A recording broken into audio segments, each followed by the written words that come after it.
Assalamualaikum warahmatullahi wabarakatuh.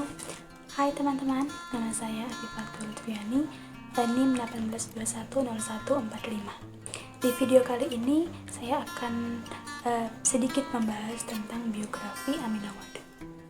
Aminah Wadud, nama lengkapnya adalah Aminah Wadud Muhsin. Dia adalah seorang sarjana wanita liberal dan feminis yang menumpu pada tafsiran Al-Quran. Aminah Wadud Muhsin yang sebelumnya dikenal dengan Maria Tesley lahir pada 25 September 1952 di Bethesda, Maryland, tepatnya di Amerika Serikat. Aminah Wadud bukanlah dilahirkan sebagai seorang muslim.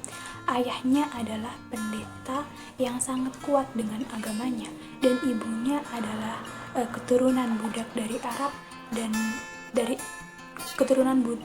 Arab, Berber, dan Afrika. Kemudian antara tahun 1970 sampai dengan 1975, Aminah Wadud menjadi sarjana muda sains dari Universitas Pennsylvania.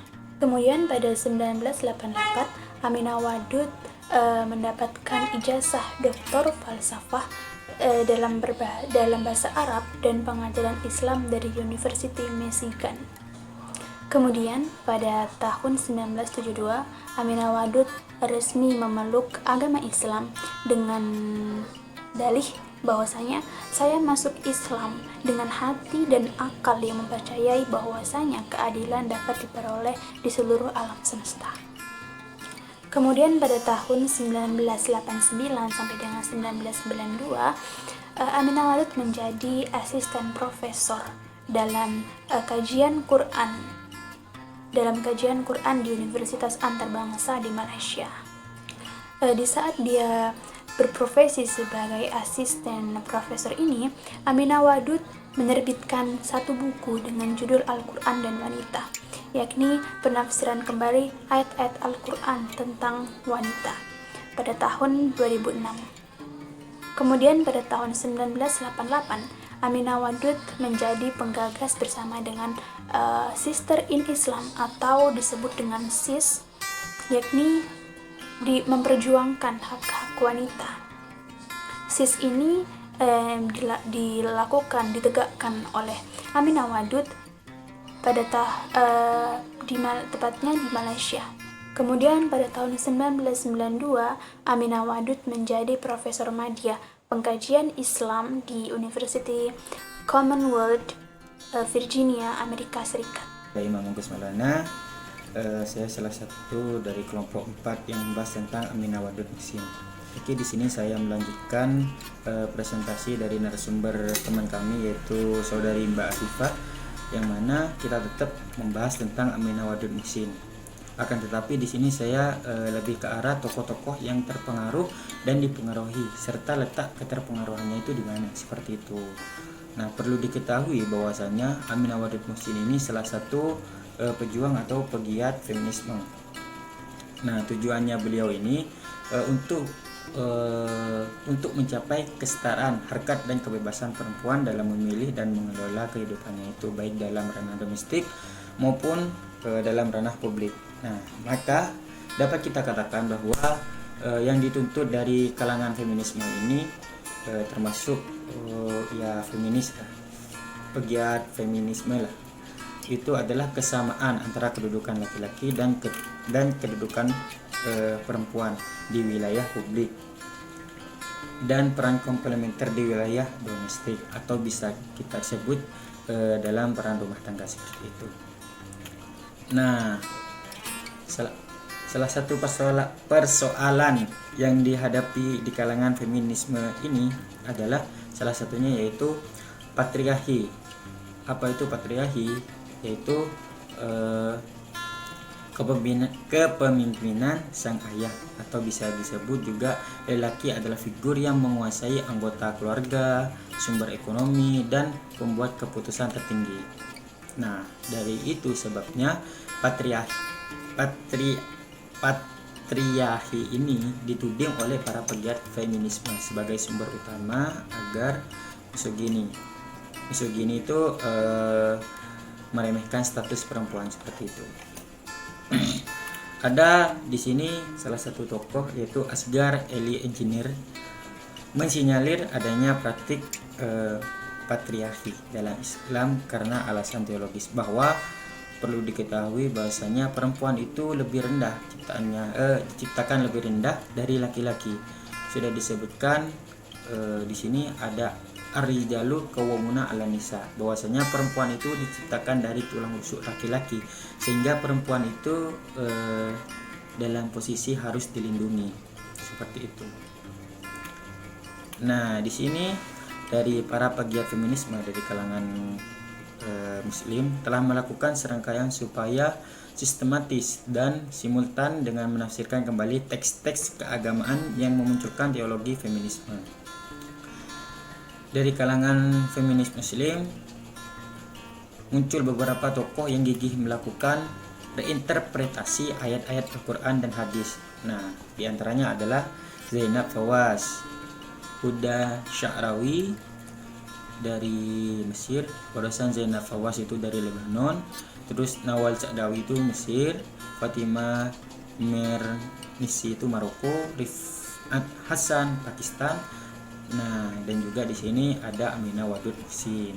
Terus setelah Aminah Wadud itu ada Leila Ahmed dan lain-lainnya. Nah, dari beberapa feminis itu, Aminah Wadud Muhsin ini lebih tampil ekspresif dan impresif. Selain mengemukakan tawaran metodologi reinterpretasi ayat-ayat Al-Quran, gagasan-gagasannya telah diekspresikan dalam tindakan yang tentunya menarik reaksi dan resistensi umat Islam. Nah, pada masa itu kita ingat-ingat kembali di sejarah itu, di hari Jumat 18 Maret 2005, dunia Islam dikejutkan oleh satu tontonan yang ganjil ketika Aminah memimpin sholat Jumat di sebuah gereja katedral di Sindram Tagore Gallery 137 Greenwich Street, New York, Amerika Serikat. Sebagai seorang profesor Islamic Studies di Virginia Commonwealth University, Aminah menjadi seorang imam di sana, sekaligus khotib dalam sholat Jumat yang diikuti sekitaran 50 orang jamaah dari LSM Muslim Backup. Saf laki-laki dan wanita juga berjemput dalam baris.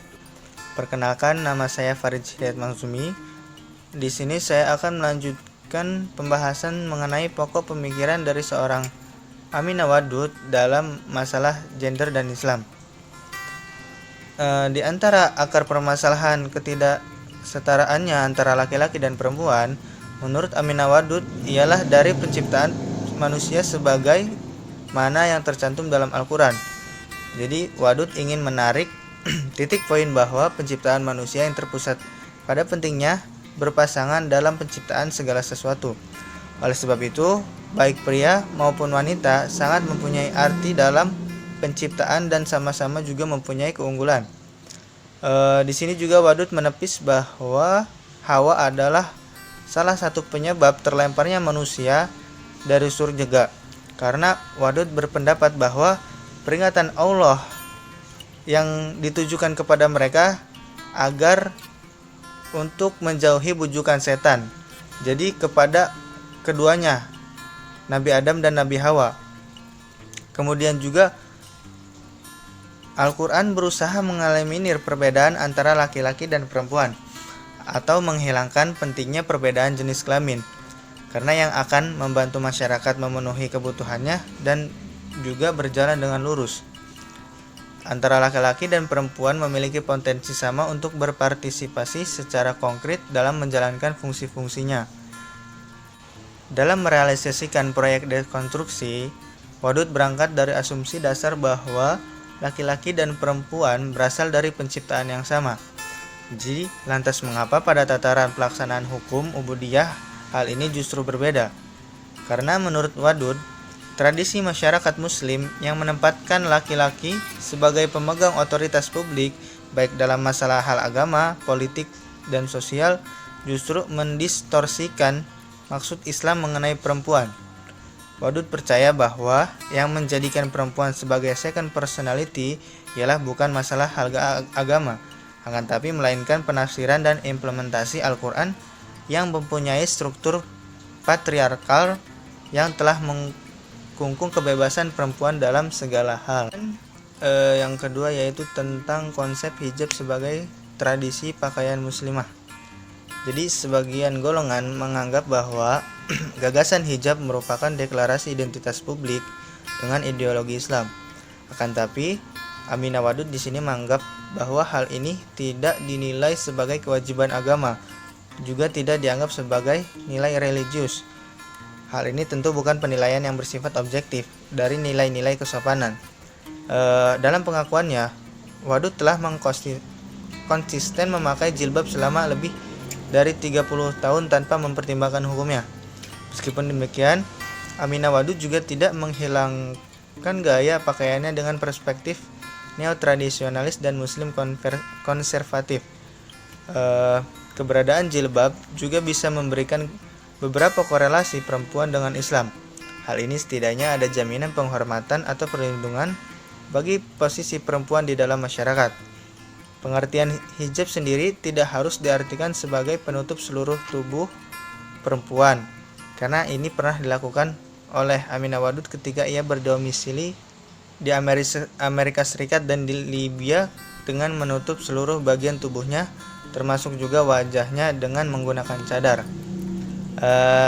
Kemudian sebelum Wadud memeluk Islam dan masih menjadi komunitas Afrika Amerika, ia telah mengenakan pakaian dengan gaun panjang dengan penutup kepala.